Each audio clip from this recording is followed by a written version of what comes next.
요즘 세간에 임신 중 타이레놀 성분인 아세타미노펜에 대한 이슈들이 많이 있는데요.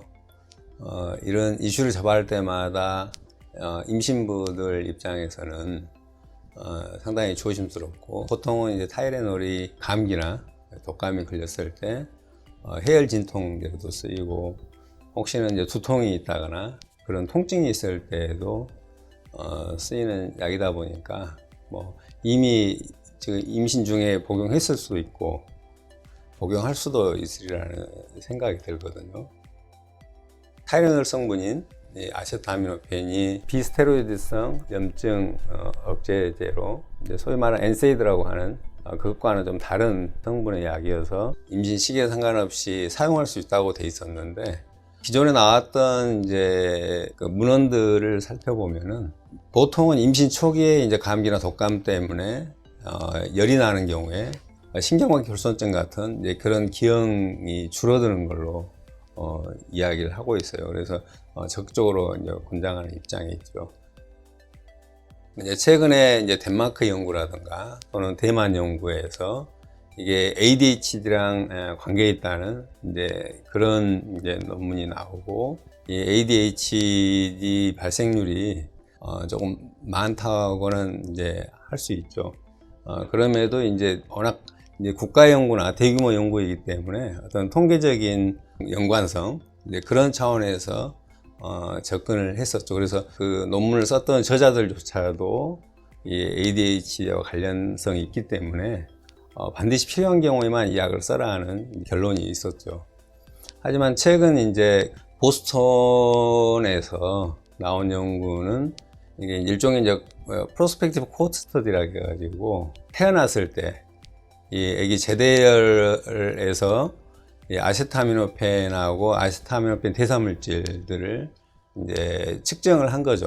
그리고 이 아이들이 성장해서 9세가 됐을 때 실제 ADHD라든가 오티즘 스펙트럼 디소더라고 해서 자폐증과 어떤 연관성을 평가했더니, 제대열에서 아세타미노펜과 또한 아세타미노펜의 어떤 대사물질 그런 것들의 용량에 따라서 이런 ADHD나 이 자폐증의 발생률이 거의 많게는 2배까지 증가한다는 그런 바이오마커를 이용한 결과에 대한 어떤 관계, 그런 것들 때문에 우리가 소위 말하는 어떤 연구에서 에비던스가 상당히 높은 그런 어떤 결과를 보여줬다고 할 수 있죠. 하지만은 보통 아세타미노펜의 체내에서 어떤 방광기가 3시간 정도이기 때문에 실제 이 제대열에서 측정된 아세타미노펜은 결국은 페리파툼, 그러니까 분만 시기에 노출된 그런 내용인 거죠. 그래서 달리 이야기하면은 임신 초라든가 중기 또는 말기 대부분을 평가한 내용이 아니라는 그런 한계가 있죠.